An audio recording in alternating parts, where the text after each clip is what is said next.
a esta maravilla. Realmente, buenos días, ¿eh? Está precioso. Agradecerles su asistencia. Me encuentro aquí con Felipe Enríquez y con Cristian Borges, que son nuestros candidatos a senador y diputado respectivamente. Agradecerles el respaldo y quedo a disposición para sus preguntas. Y me acompaña también gran parte de nuestro equipo económico y de infraestructura. Así es que un aplauso, por favor.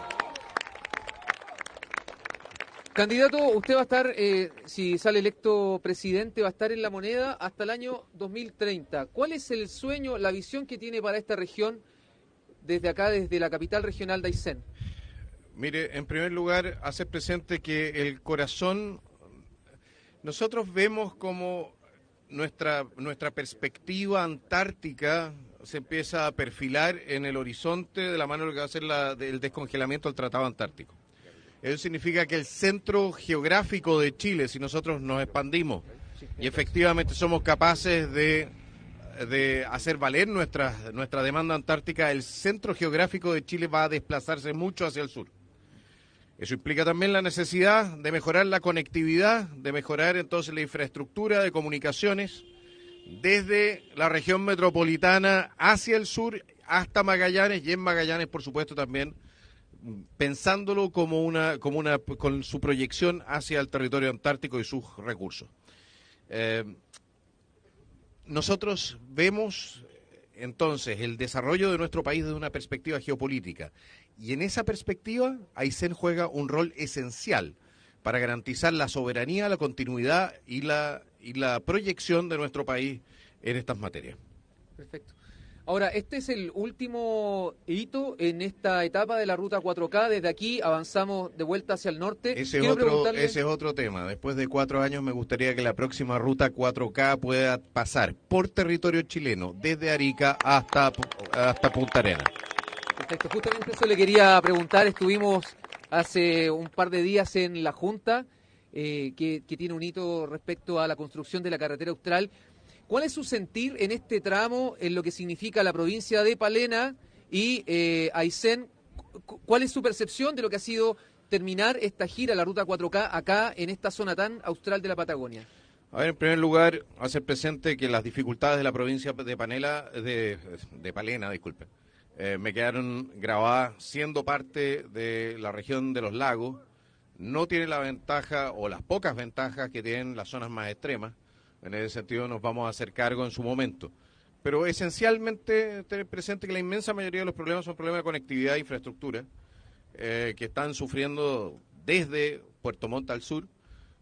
Y eso es un tema que tenemos y vamos a seguir, vamos a analizar de manera muy responsable, tratar de potenciar el cabotaje, tratar de generar la infraestructura portuaria también para que esta región pueda conectarse directamente con el mundo, no teniendo que pasar a través de terceras regiones, fortalecer la infraestructura en materia de aeródromos, agrandar varios aeródromos para que puedan entrar máquinas más potentes y que puedan funcionar con instrumentos.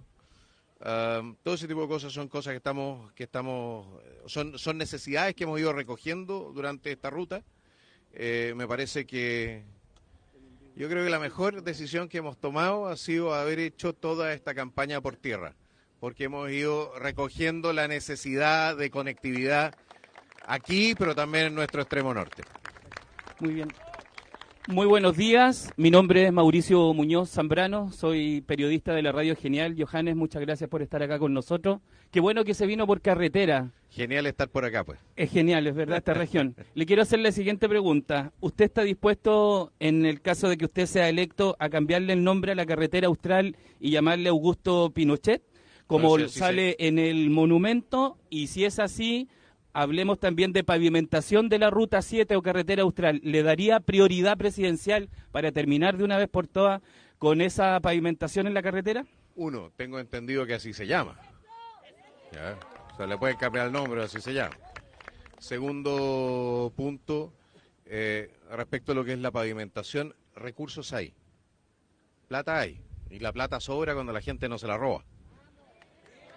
Entonces, ahora sí ahora sí le voy a ser absolutamente honesto. Lo primero es lo primero. Lo primero es que nuestros hospitales tengan insumos.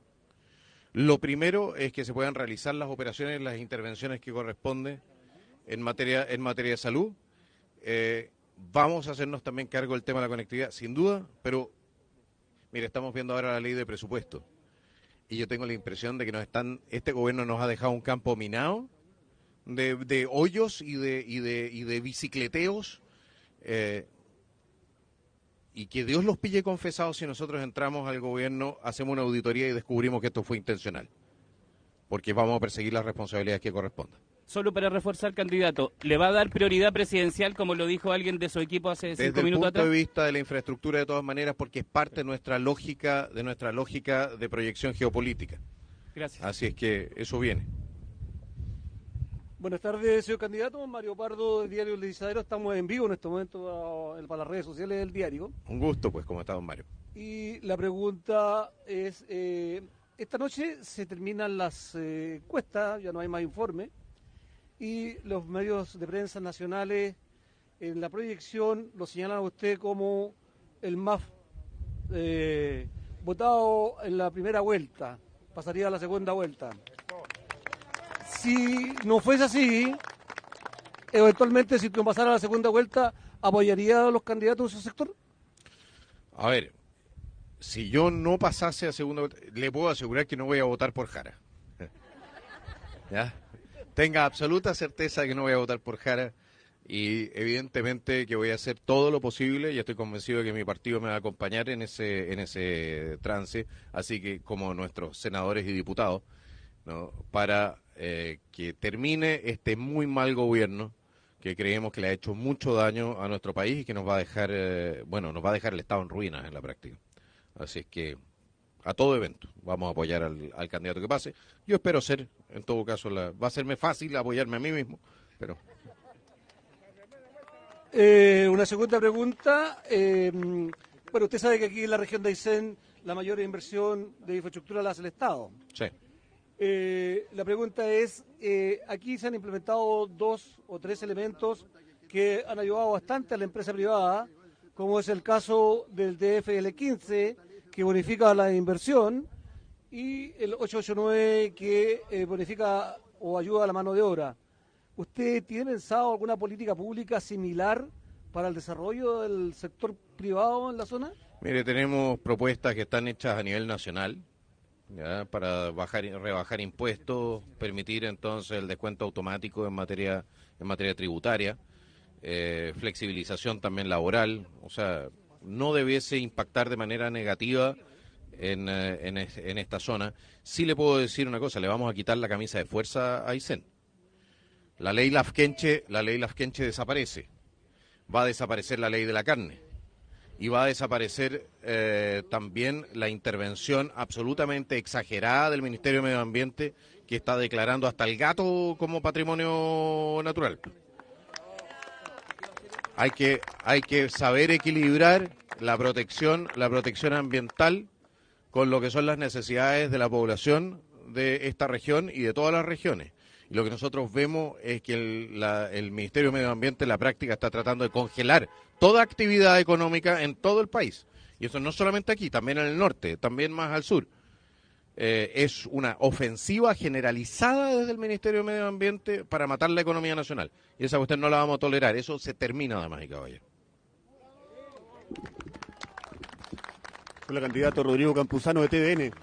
Quería llevarlo al área de los derechos humanos porque la candidata Matei hace pocos días habló del Plan Nacional de Búsqueda de Personas Detenidas Desaparecidas, sí, y habló incluso de una venganza. Quiero saber 2 cosas, si usted está de acuerdo con esa apreciación de la candidata y en segundo lugar, ¿hacia dónde guiaría usted ese plan de búsqueda? Si lo cambiaría, si lo eliminaría, ¿qué haría usted con él? Mire, no recuerdo la apreciación exacta, así que no le puedo decir si estoy de acuerdo o no. Sí le puedo decir una cosa, el plan de búsqueda es una estafa.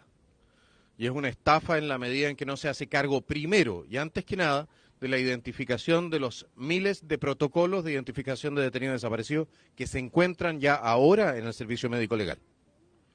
Si usted no puede empezar a buscar, si usted no sabe lo que ya tiene, ¿ya? Y en ese sentido, también yo me hago eco del informe del año pasado, antepasado, del Instituto Nacional de Derechos Humanos, con el cual le puedo asegurar que yo no me entiendo muy bien, ¿ya? pero que decía que lo primero que había que hacer era identificar las osamentas que estaban al servicio médico legal. Eso no se hace cargo para nada este gobierno. Ya han mantenido un plan que se financia con miles de millones de pesos, en vez de empezar por lo que corresponde, que es identificar a todas las personas que ya están en poder del Estado hace más de 20 años y cuyos restos hasta cierto punto han sido dañados por la falta de responsabilidad y por la... Son unos desalmados. Esa es la cuestión. Son unos desalmados. Lo que han hecho en materia de derechos humanos no puede ser descrito de otra manera. El tener durante más de 20 años los restos de los detenidos desaparecidos, de cientos, y no identificarlos y no entregarlos, es un escándalo a tal nivel que venga el gobierno y nos hable de un plan de búsqueda, solamente suma el insulto a la ofensa. Que el señor Gabriel Boric, habiéndose cumplido los 50 años del pronunciamiento, pudo haber cerrado, por lo menos haber entregado los restos. No lo hizo. Se va con esa vergüenza para su casa. Nosotros, una de las primeras medidas que vamos a tomar va a ser la de identificar. Vamos a poner todos los recursos que sean necesarios para identificar los restos y entregarlos a sus familias, porque no se olviden de una cosa, después de todo el tiempo pasado, hay muchas mamás o familiares, hermanos, incluso hijos que están falleciendo sin haber recibido sus deudos, sin haberles podido dar cristiana sepultura. Eso no se hace, es una vergüenza.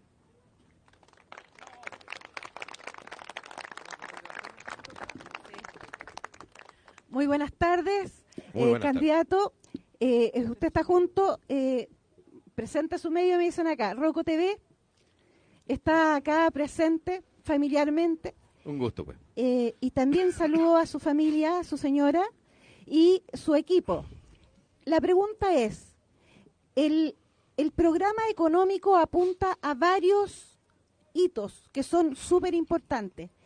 ¿Qué hito hace que la región de Aysén tenga que preferirlo a usted como candidato presente? Bueno, yo le diría que, en principio, permisología. Nosotros queremos cambiar la lógica del sistema de protección ambiental y pasar de lo que es ir a pedir permiso a un sistema de rendir cuenta. ¿Me explico? Eso significa, nosotros queremos plantearle reglas claras de protección ambiental. Usted empiece a trabajar. Si usted viola la ley, lo vamos a fregar. Lo vamos a meter preso incluso. ¿Me explico? Y con eso se abre un escenario muy distinto para la inversión. Se abre un escenario muy distinto para lo que es el poder trabajar, no andar pidiendo permiso durante años y años y años para poder generar actividad económica, dar empleo, generar impuestos, ¿no? Porque eso también es algo que nos interesa, si tenemos que financiar a un Estado que está completamente desfinanciado en este momento. Entonces yo le diría que ese es un punto, nuestra aproximación geopolítica es esencial. El tercer punto es nuestro cambio en lo que es la visión de seguridad, ojo, porque nuestro cambio en la visión de seguridad incluye también pasar de nuevo del ejército de intervención, que es lo que modificó la señora Michelle Bachelet en su momento junto con el general Cheire, ya que venía de antes, pero volver a un ejército más territorial. Eso significa que se reabriría en regimientos. Eso también tiene un impacto en la región. ¿Me explico? Candidato, y siguiendo la respuesta que usted acaba de hacer, la región de Aysén entonces estaría proyectada para tener escuela de carabineros, escuela de militares, aviación, las 4 Fuerzas Armadas.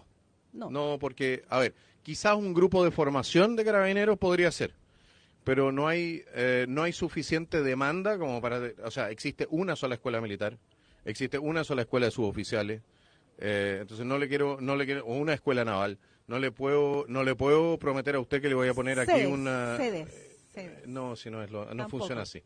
Es que y no la funciona última así. pregunta, candidato. Usted ha visto un gran apoyo en la región de Aysén. Ustedes han crecido exponencialmente en este último tiempo. ¿A qué atribuye ese crecimiento? Yo creo que tiene que ver un poco con el carácter de esta región. Esta es una región de colonos, de gente recta que dice lo que piensa. Y creo que se identifican con nuestra forma de plantear la política, que es recta, derecha y sin querer ser monedita de oro. No le queremos caer bien a todo el mundo, pero todo el mundo sabe cuál es nuestra posición y en esa materia puede estar a favor o en contra. Y eso tiene, de alguna manera, apela, creo yo, a la forma de ser también del Patagón, que es derecho. Eso es. Ok. Muy buenas tardes, don Johannes, me llamo Luis Gutiérrez, soy de Golpe Directo y nuevamente gusto de hablar con usted después que en abril pasado tuvimos un ratito hablando para este medio, en una radio de Coyhaique. Don Johannes, Un gusto. Dos preguntas, uno corta y concisa. Uno el tema de las relaciones bilaterales con los vecinos, que tiene que hacerse sí o sí. ¿Cómo usted llevaría a cabo dichas relaciones con los vecinos, con Estados Unidos, con Argentina, con Bolivia o Perú, en las circunstancias que lleva en este minuto Latinoamérica y también el mundo entero en cuanto a guerra y también diferencias reconciliables entre una posición y otra?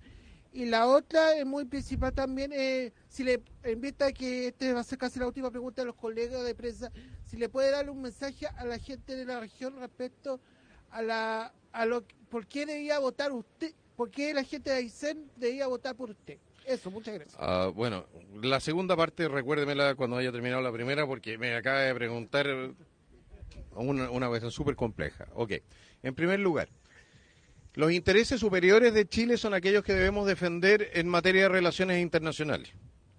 Interés superior de Chile es tener buenas relaciones con sus vecinos.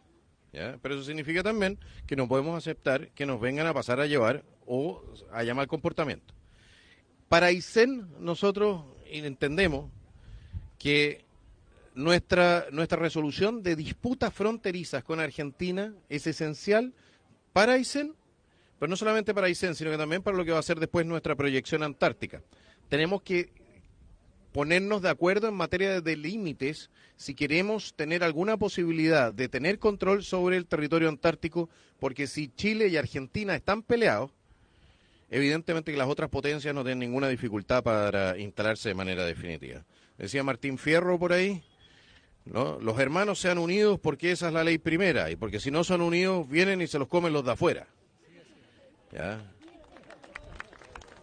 Entonces, para no continuar con la eterna, con una disputa donde por aquí, por pelearnos por un par de kilómetros, podemos perder entonces un continente completo. Ese es un tema que tenemos que avanzar en nuestras relaciones con Argentina. En nuestras relaciones con Bolivia tenemos que sincerar los problemas. Por un lado, Chile no está cumpliendo de su lado de la frontera con lo que es el control. Eso es responsabilidad de nuestro gobierno. Pero por otro lado, en Bolivia tampoco están cumpliendo con su lado, con su parte, y no quieren recibir a la gente que entra desde su territorio al nuestro de vuelta, cuando los expulsamos. Y eso es inaceptable. Y es por eso que yo he elevado el tono respecto de la hermana República Altiplánica. No les vamos a tolerar que ciertas cosas y ciertos chistecitos se prolonguen en el tiempo, si es eso, ¿no?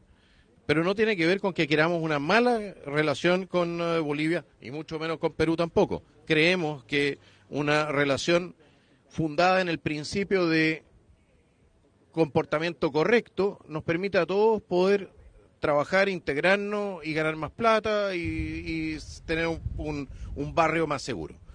Y por último, respecto de lo que son las actividades de Estados Unidos, ¿ya? Tenemos casi o más de 1 millón de venezolanos en Chile. Para Chile es esencial que el desastre del madurismo, del chavismo, del socialismo en Venezuela termine. ¿Para qué? Para que disminuya la presión migratoria desde Venezuela hacia el resto de Latinoamérica, para que podamos despachar a los criminales venezolanos de vuelta a su país de origen, para que podamos también, aquellas personas que están ilegalmente en Chile, o aquellas que están legalmente en Chile y quieren volver a su patria, puedan hacerlo si así lo desean. Entonces, cuando a mí me dicen, bueno, que ninguno de los otros candidatos estaría dispuesto a respaldar a los Estados Unidos, que está reaccionando, por lo demás, al carácter narcotraficante del régimen venezolano, ¿ya? Yo le diría, ¿sabes qué más? Pónganse los pantalones largos una vez por todas. Somos un país que tiene historia, somos un país que en algún momento incluso impidió, ¿ya?, que Estados Unidos ocupara Panamá, no se acordarán, en el siglo XIX, porque teníamos la flota más importante del Pacífico, y nosotros tenemos intereses, y esos intereses son de estabilidad, de paz, de seguridad, Y si hay un régimen que nos está violando esos intereses, que ha sido extremadamente agresivo con Chile, que ha desparramado por toda Latinoamérica la de la sociedad de los criminales más violentos y desalmados del planeta, bueno, entonces nos tenemos que hacer cargo también de que ese tipo de agresiones no las podemos tolerar si somos un país con algo de orgullo, con algo de instinto de conservación. Entonces, en esa materia, evidentemente, yo personalmente respaldaría a los Estados Unidos. En otras materias, porque están involucrados los intereses mismos de Chile. En otras materias y otros conflictos internacionales, Chile no tiene pito que tocar y yo no me meto en pelea de perros grandes. ¿De acuerdo? Porque eso no es nuestro interés. Nuestro interés es tener las mejores relaciones con todos los países del orbe, en la medida en que esos países respeten nuestra autonomía, nuestra soberanía y, por supuesto, sean entonces amistosos en su gestión con nosotros. Eso es. Muchas gracias. Gracias, don Janes. Candidato, como siempre tenemos la costumbre, queremos abrir este micrófono a preguntas de la gente, en este caso de Coyhaique. Adelante. Tenemos un vecino acá de Coyhaique que le quiere hacer una pregunta. ¿Cómo está, señor Kaiser? Gusto saludarlo. Un placer, pues. Patagón, Coyhaiquino. Un gusto.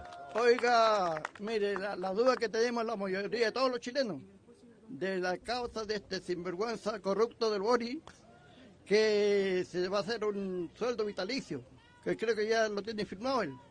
Entonces, ¿qué es la opinión de ustedes? Porque esa va a ser plata de todos nosotros para pagarle a este sinvergüenza.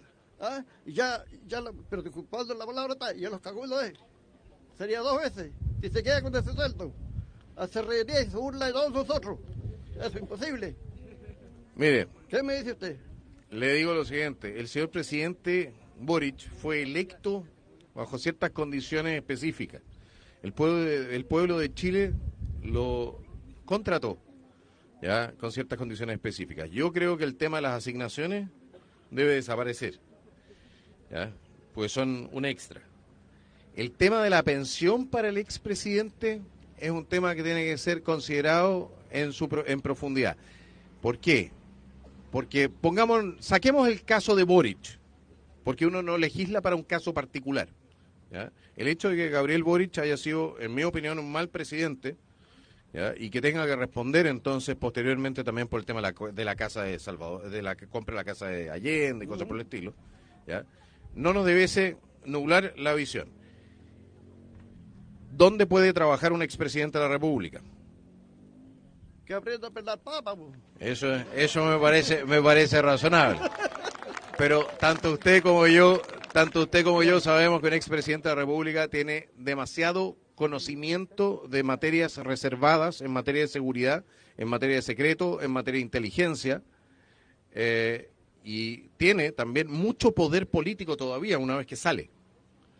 Entonces, ¿qué es lo que vamos a hacer ahí? Efectivamente, le ponemos un límite de edad para un pago de una pensión, eliminamos el pago de pensión, eliminamos solamente las asignaciones. Yo personalmente tengo ahí una duda. Yo no sé si usted contrataría a Gabriel Boric para pelar papas. Hasta falta que me hacen. Ya. Lo dejaré junto con los chanchos. Pero siendo razonable y dejando al actual presidente de lado, ¿ya? Tenemos que pensar cómo va a hacerse para los próximos 50 o 60 años respecto de los mandatos que se entreguen. ¿Es posible eliminarlo? Yo creo que sí. ¿Podríamos eliminarlo? También. Tendríamos que colocar, eso sí, restricciones en dónde y para quién puede trabajar un expresidente. La última pregunta. Mire, este tema de conversación, ojalá que no queden en las palabras nomás, ¿ah? Que eso tenga un juicio final. ¿Qué cosa? Disculpa, ¿que no queden palabras? Que no queden las palabras nomás lo que estamos hablando ahora, de acuerdo al Repori. Que eso tenga Eso interesantemente... un final determinado. Eso interesantemente es herramienta y palanca del Congreso, ¿eh?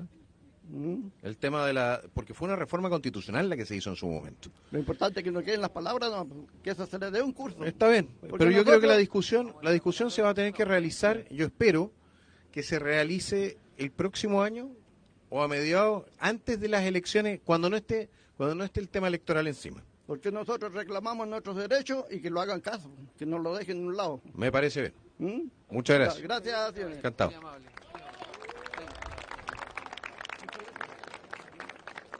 Buenas tardes, candidato. Yo le tengo una pregunta. Yo soy Santiago, tengo 13 años. Hola, Santiago. Le quería preguntar de que con respecto a los jóvenes de Aysena en la educación, de que la mayoría para tener una educación superior tiene que abandonar su casa e ir a otras regiones, por ejemplo, los lagos, la Araucanía, a Santiago, la metropolitana, a recibir educación superior. ¿Qué va a hacer usted con respecto a eso para mejorar la educación superior aquí en la región de Aysén? Mire, en primer lugar, el día de ayer apareció un artículo donde decía que el 30% de las carreras que seguían los jóvenes, la verdad es que eran puro costo y no les mejoraban su situación económica. Nosotros lo que queremos potenciar, de todas maneras, son los técnicos profesionales y oficios. ¿Ya? Ustedes se sorprenderán, pero los técnicos profesionales y oficios terminan ganando más que muchos profesionales. Y eso, al final, un país sin técnicos profesionales es un país que no puede desarrollarse. Mire, más allá de la difícil viabilidad de tener una universidad cuando tienes 100.000, ciento y tantos mil habitantes, ¿ya? Porque te falta mercado. Nosotros lo que necesitamos es pasar del sistema que solamente manda a los jóvenes a la universidad a un sistema que les permita integrarse productivamente, ganarse sus buenas lucas y ser la columna vertebral del desarrollo hacia el futuro. Sociólogos tenemos todo esto. Tenemos muchísimos sociólogos, tenemos muchísimos periodistas, tenemos muchísimos abogados, pero ¿sabe lo que no tenemos? No tenemos maestros torneros, no tenemos mecatrónicos, nos faltan eléctricos, nos falta gente que sepa de albañilería. O sea, nos faltan gaffiters certificados que no te dejen. Igual. Y le voy a decir una cosa, yo conozco ahí un par de personas, por ejemplo, en Santiago. Yo conozco un par de personas allá en Santiago que salen de la pega y ganan mucho más que un profesional. Entonces, ¿qué vamos a hacer? Yo creo que no podemos poner una universidad aquí, la universidad que colocaron aquí está arruinada. Sí, pues está en pañales todavía casi. Está en pañales, pero también por una falta de demanda. Podría potenciarse, pero yo creo que simplemente por la falta de demanda genera un problema. Si es que hay una profundización aquí, tendría que ser para carreras que tengan un eje acá, que sirvan para la economía aquí, ¿ya? Que tengan que ver, no sé, medicina veterinaria, algo de minería deberíamos tener aquí también, creo que hay algo de minería, ¿no? Agricultura, pesca, ese tipo de cosas, de todas maneras. Pero nuevamente, una oferta como la que tienes en Santiago, no hay acá. No hay cómo instalarla. No hay cómo instalarla porque te va a faltar la demanda, ¿no? Pero para no prometer cosas que no podamos cumplir en su momento. ¿Ah? Muchas gracias. Que esté bien, chao, Santiago.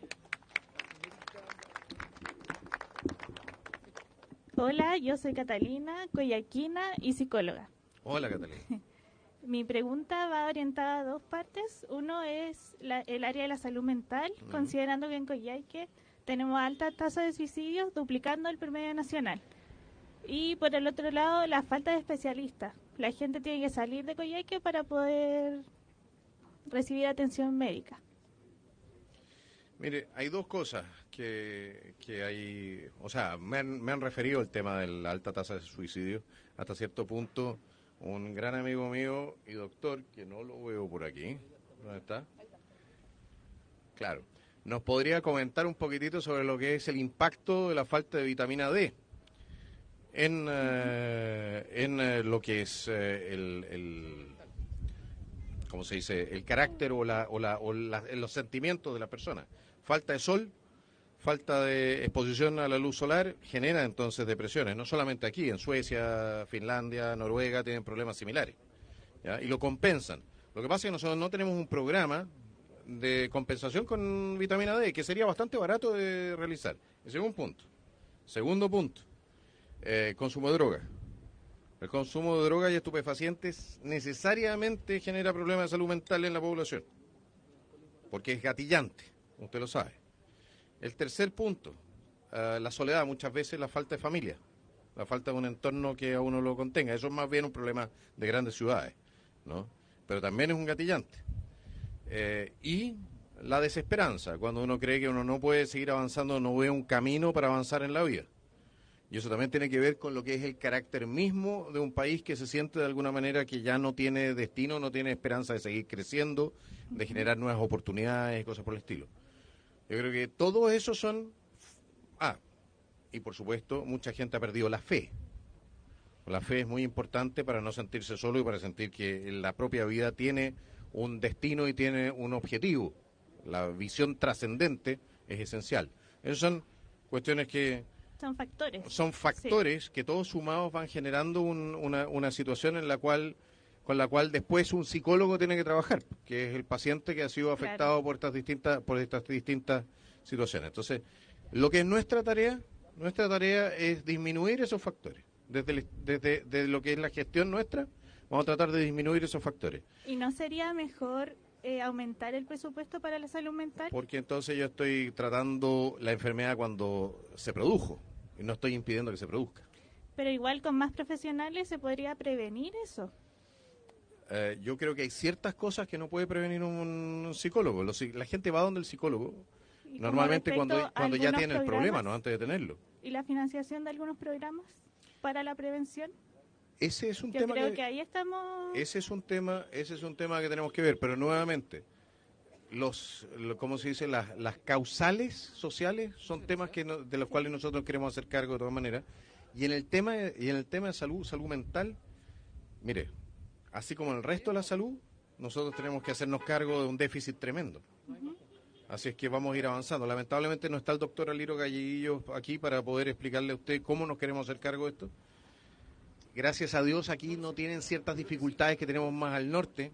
Son mucha gente anciana sola, ya que también termina teniendo problemas de salud mental. Pero tenemos muy presente el dilema. Tengan también presente lo siguiente, el dilema que tenemos nosotros, que es un problema de falta de recursos brutal en todo el sistema. Y no tenemos de dónde sacarlo si no echamos a andar la economía. Ya. Muchas gracias. Muchas gracias. Candidato, tenemos una última pregunta antes de ir a recorrer la feria. El caballero se presenta, por favor. Buenas tardes, don Joan Escarce. Buenas tardes. Un gusto tenerlo acá en la región y viendo en harto de su persona en entrevistas que ha tenido a nivel nacional, me gustaría que si llega a estar en el alto mando de este país, ver las regiones extremas que somos nosotros, una de las que hemos sufrido mucho los costos de la luz, los costos del agua, todos los grandes valores que vienen subiendo cada vez de que pasó esta cuestión de la crisis, del problema que hubo acá con salud a nivel nacional, hemos subido el doble. Escucho a los demás presidentes que ofrecen un montón de subir el sueldo. Subir el sueldo significa que el comerciante va a tener que subir los precios. Si subimos la luz, el comerciante va a tener que subir los precios porque estamos en la balanza, pues la balanza. O sea, si yo estoy enfriando un helado en un mes con 500 pesos, al otro mes lo estoy enfriando con 700 pesos, tengo que subir el valor del costo. Lo subimos la leña, que yo vendo leña, yo soy maestro constructor y de hace harto tiempo que no trabajamos mucho en la construcción por los precios que llegan acá, los costos que son extremos. A ver, hagámonos cargo de lo siguiente. En primer lugar, evidentemente que si tú tienes un problema de generación y la generación es muy cara, la generación de energía aquí, que no está interconectado con el resto del país por lo demás, y en Chile, el resto de Chile también es carísimo. Tenemos el per cápita más caro respecto al ingreso, o uno de los más caros del mundo. O sea, no tiene ninguna razón de ser lo que tenemos. La respuesta para esta zona es mejorar conectividad, no solamente conectividad vial, no solamente conectividad aérea, cabotaje, sino que mejorar también la conectividad eléctrica. Eso es un camino. El segundo camino es empezar a generar acá, pero no con diésel. Si el diésel es un respaldo para los sistemas. Nosotros tenemos que ver, y por lo demás, no un proyecto como el que fue de, ¿cómo se decía? Hidroicén. ¿ya? No el mismo proyecto, pero algún proyecto que permita aprovechar la tremenda capacidad de generación hidroeléctrica que hay acá, que permita tirar una línea hacia Coyhaique y hacia la región, que permita abastecerlo con energía muy barata, ¿ya? Con lo cual evidentemente también caen los precios. Y se produce entonces más barato y se hace más competitivo también la región, ¿no? Así es que nosotros vamos a meterle un ojo a ese tema, entre otras cosas también porque, mire, si nosotros queremos construir una vía alternativa a la actual carretera austral hacia el norte para mejorar la conectividad, la plata que va a tener que poner el fisco es mucha, ¿ya? Lo interesante sería, si usted tira una línea, o sea, si aquí se produce energía eléctrica y usted tira una línea para alimentar el norte, el sistema interconectado central, necesariamente tiene que ir acompañada esa línea por una ruta de servicio. Esa ruta de servicio la podemos expandir y de tal manera transformarla en una segunda conexión, ¿ya? Y eso lo pagarían los privados. O por lo menos en gran medida podría ser financiado por privados. Así que vamos viendo, yo no digo que esto se haga así, estoy diciendo simplemente que si empezamos a mirar un poquitito fuera de la caja, empezamos a buscar las oportunidades que hay para bajar los costos de vida acá, vamos a encontrar caminos que no pasen necesariamente por más oficinas fiscales.